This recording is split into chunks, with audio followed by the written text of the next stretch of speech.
Nah, jadi kalau saya lihat karyawan itu yang baik adalah berapa besar tantangan selama dia bekerja yang dia hadapin dan dia bisa selesaikan.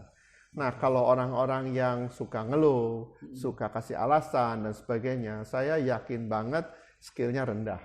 Betul. Karena dia tidak pernah menghadapi tantangan yang besar. Begitu dihadapkan dengan tantangan yang besar, dia lari. Gitu. Nah, jadi orang-orang seperti ini skillnya rendah.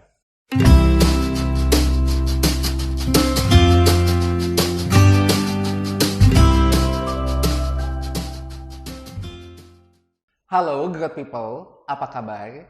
Ketemu kembali dengan saya Ade di acara Helping Others Grow. Kali ini kita masih akan berbincang kembali dengan Bapak Indra Sosrojoyo, CEO Andal Software, untuk membahas bagaimana caranya bagi kita yang berprofesi sebagai karyawan untuk bisa membangun karir yang cemerlang. Yuk saatnya kita isi kembali gelas-gelas kita yang masih kosong ya. Halo Pak Indra, selamat Natal Pak. Selamat Natal. Ya Pak Indra, hari ini kita akan berbincang mengenai karir seseorang pada saat dia bekerja di sebuah perusahaan ya Pak ya. Nah Pak Indra sendiri kan selaku CEO di sebuah perusahaan di Andal Software, sebetulnya apa sih Pak yang dinilai dari seseorang itu untuk bisa naik secara jenjang karirnya Pak? Oke, pertanyaan yang cukup menarik sebetulnya. Biasanya seseorang kalau kita lihat untuk bisa naik ke karirnya, tentunya dari sisi perusahaan kita lihat orang ini bisa berkontribusi apa terhadap perusahaan. Sehingga pada saat kita tanyakan bisa berkontribusi apa, berarti skill yang harus dimiliki. Oke, gitu. Artinya skill yang harus dimiliki ya Pak ya? Betul. Jadi skill ini yang harus diasah sama karyawan tersebut. Nah biasanya saya sering juga kalau anak-anak yang dari fresh graduate yang baru lulus itu bekerja, saya selalu menyarankan bahwa pada saat awal bekerja, dia harus membangun skill, membangun kompetensi yang dia harus miliki, karena itu yang mempunyai nilai sebetulnya, begitu. Oke, baik.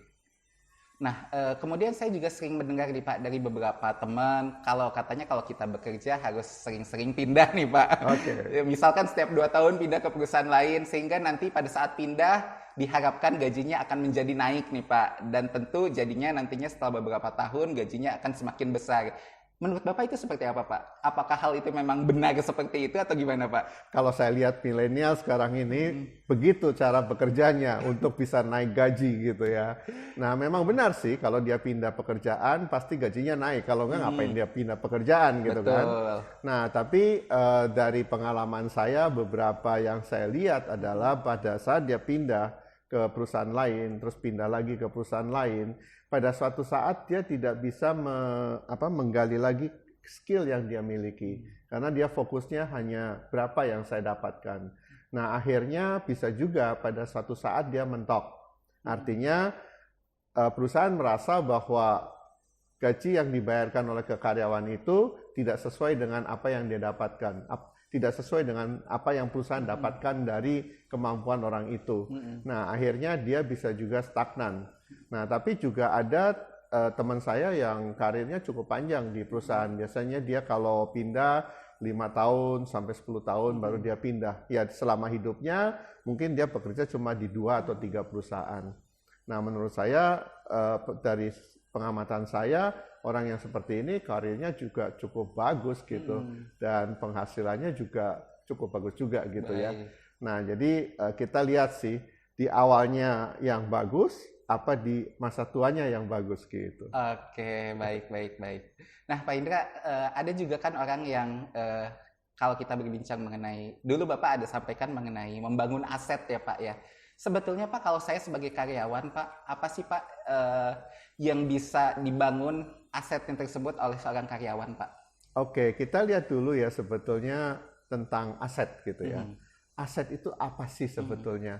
Nah, aset itu adalah sesuatu yang bisa menghasilkan uang gitu ya.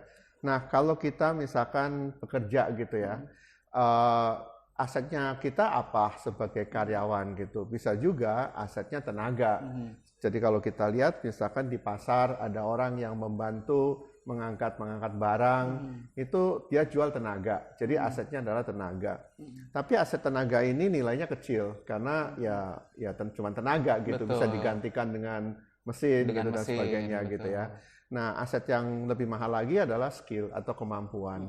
Nah, skill atau kemampuan ini yang harus kita bangun sebetulnya. Kalau kita lihat ada juga misalkan sekretaris yang ya cuman gajinya 5 juta, tapi ada gaji yang 50 juta. Bahkan ada sekretaris yang gajinya 100 juta. Pertanyaan saya adalah, apa yang membedakan yang digaji 5 juta, 50 juta sama 100 juta?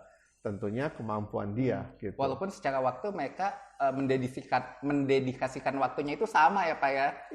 Iya. Tapi kalau misalkan kita lihat ya, jadi kalau seorang karyawan itu dia bisa bekerja cukup lebih dari 5 tahun misalkan, pasti dia akan belajar banyak. Tapi kalau dia bekerja cuma 2 tahun, saya pikir dia belum dapat banyak sih. Betul. Nah, jadi kunci untuk membangun aset adalah dia harus mau belajar dengan keadaan apapun juga yang terjadi di perusahaan itu.